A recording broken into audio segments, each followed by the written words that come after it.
Screams echoed through marble walls. A queen, Berenice II of Egypt, was dragged by guards not as a ruler, but as prey, forced before the very son she had raised. The court watched in silence as power shifted into nightmare. That night was not a coronation, not a rebellion. It was a ritual of humiliation where bloodlines collapsed into grotesque cruelty, and it would destroy her legacy. Before we peel back the layers of this dynasty's filth, hit subscribe to Histoeureka. Like, share, and drop your country in the comments right now, because what you're about to hear is one of the most disturbing stories in royal history. Berenice II was not born into quiet obedience. She was born in Cyrene, North Africa, in the 3rd century BCE, a place where Greek culture fused with desert grit. Her beauty made her desirable, but her mind made her dangerous. When her father, Magas of Cyrene, died, the throne was left to her. But a teenage queen was vulnerable. Suitors circled like vultures, each more ruthless than the last, and so began her training in survival. Legend tells us she killed her first husband with her own hands. Demetrius the Fair, her step-uncle, tried to control her throne and her body, but he underestimated Berenice's rage. One night, while he lay in bed, Berenice seized a dagger. With cold precision, she ended him, proving she was not a prize to be claimed. She was a queen who could turn a lover into a corpse. But this act did more than preserve her throne. It made her infamous, and when Ptolemy III of Egypt came to marry her, he knew he was not wedding a submissive bride, but a queen who had already tasted blood. The union was political as much as personal. Together they forged a power couple of the Hellenistic world, yet even then, whispers followed her. Was she dangerous or doomed? Because every alliance in Egypt carried poison, and the dynasty she married into was already rotting from the inside. A family where incest was not taboo but ritual, a family that devoured itself. And Berenice had walked straight into its mouth. Berenice's marriage to Ptolemy III wasn't a love story. It was a bargain of bloodlines, a merger of kingdoms. Cyrene's independence was swallowed by Egypt, and Berenice was now queen of one of the most incest-ridden dynasties in history. The Ptolemies didn't just rule with armies. They ruled with their beds.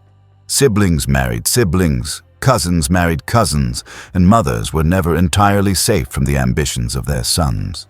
The throne was drenched in lust as much as power. But Berenice was different from the pliant royal women before her. She was outspoken, fiercely loyal to her own authority, and willing to risk scandal if it preserved her control. She refused to be a silent ornament. Her loyalty to Ptolemy III was tested in war. When he went to fight the Seleucids in what history calls the Third Syrian War, she took charge of Egypt, and here she carved her name into legend. The war was brutal, stretching from the Levant to the Mesopotamian frontier. Ptolemy marched east while Egypt's enemies sought to strike the homeland. It was Berenice who steadied the throne, ruling in her husband's absence. It was during this war that she made her most famous gesture. To secure her husband's safe return, she cut her hair and placed it in the temple of Aphrodite, a queen's sacrifice turned myth. The stars, they said, carried her hair into the heavens. But myths could not cover the blood. The war killed thousands, emptied treasuries, and made enemies of allies. Ptolemy returned victorious, but Egypt was weaker, and Berenice's sacrifices were quietly erased by later rulers. Yet her power remained visible. Coins bore her image alongside her husband's. Temples honored her. She wasn't just a queen, she was a warrior consort, seen by her people as a pillar of strength. But strength in Egypt came at a price. Power was never shared. It was borrowed until betrayal reclaimed it. And the betrayal that awaited Berenice would come not from enemies abroad, but from within her own palace wall. Because in the shadows of her throne, her son Ptolemy IV was waiting. And his ambition was darker than war, darker than politics. It was personal. Ptolemy IV was not the heir any mother hoped for. Born into incest, raised in luxury, he grew up spoiled, paranoid, and dangerously cruel. Where his father had been a warrior, he was a coward. Where his mother was strong, he was twisted. Egypt whispered of his vices: drunken nights, debauched feasts, and affairs with men and women alike. The palace became a theater of excess. But beneath his soft decadence lay something sharper, a hunger for absolute control. When Ptolemy III died, the crown fell on his son's head. But Berenice II remained a towering figure, too powerful, too respected, too unwilling to yield. And that made her a threat to his pride, to his throne, to his fragile masculinity. The whispers grew darker. Advisors close to Ptolemy IV convinced him that his mother's influence endangered his rule. Some say he feared she would replace him. Others claim he simply hated her power over him.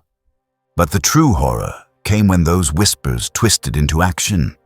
Instead of exile, instead of political humiliation, Ptolemy chose the most grotesque weapon he had, her body, his own mother, turned into prey.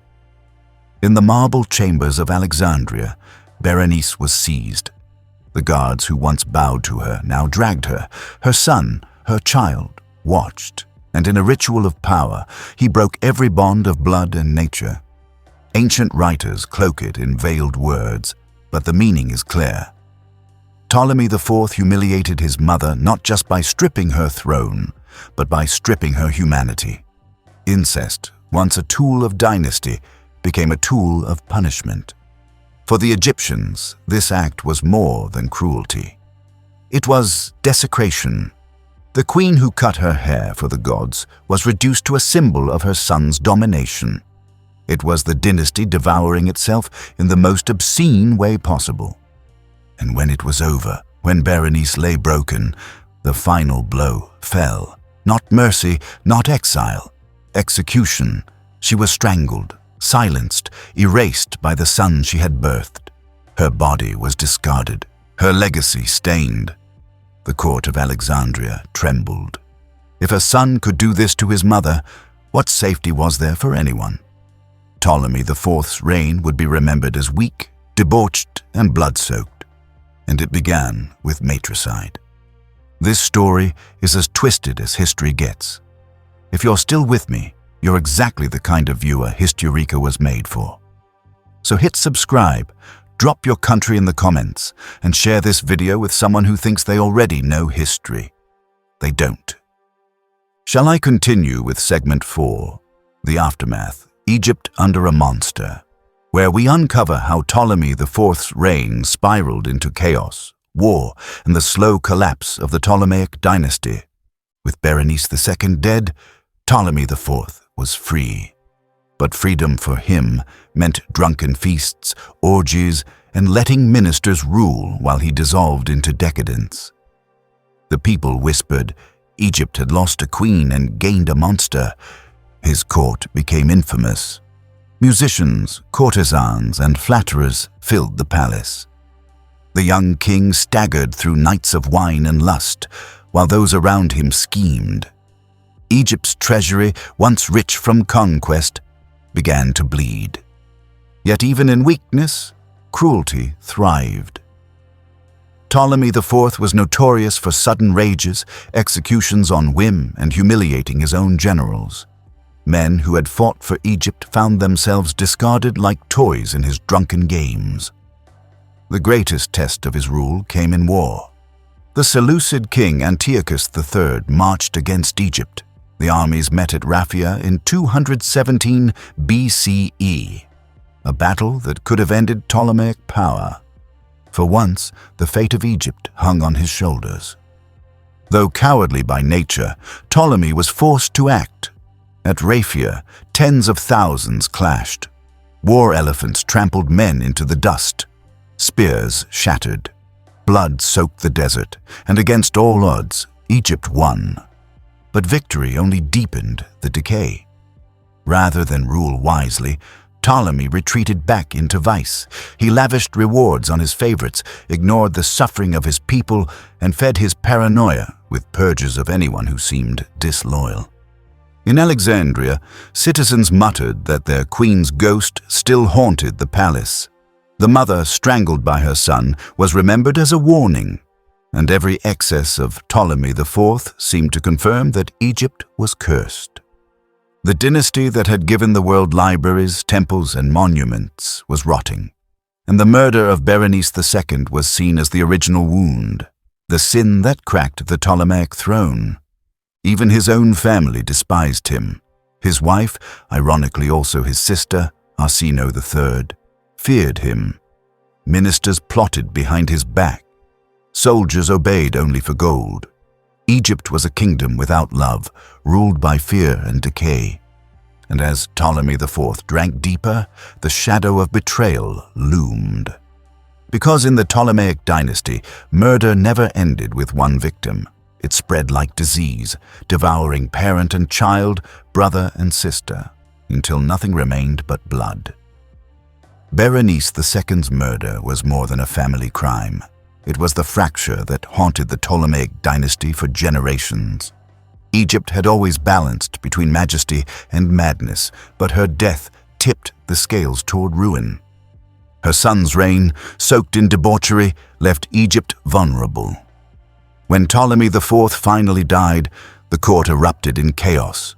His widow, Arsinoe III, tried to steady the throne, but she too was murdered by scheming ministers. It was as if Berenice's ghost demanded revenge, pulling the dynasty down into its own abyss. Children slaughtered parents, siblings strangled each other, and lovers turned to assassins.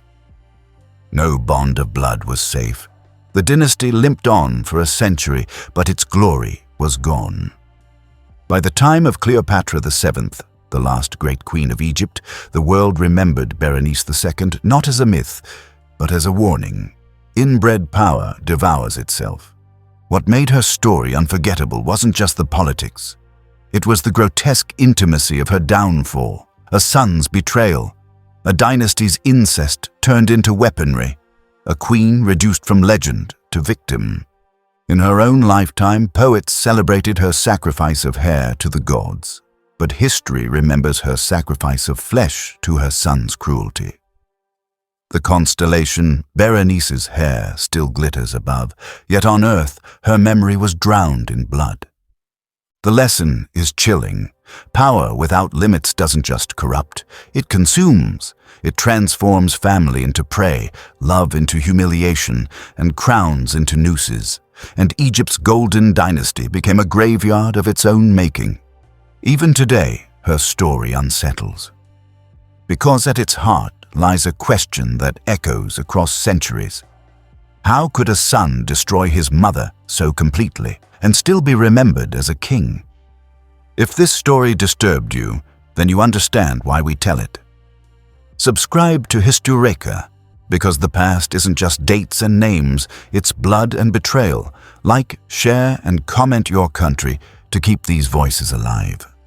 Berenice II's fate was grotesque, but she wasn't the only queen to suffer at the hands of her own family. If you thought a son raping and murdering his mother was the peak of royal depravity, wait. Because next, we'll enter the castle of a nobleman who slaughtered hundreds of children in rituals so vile they made parents whisper his name in terror. Compared to him, even Dracula seems merciful.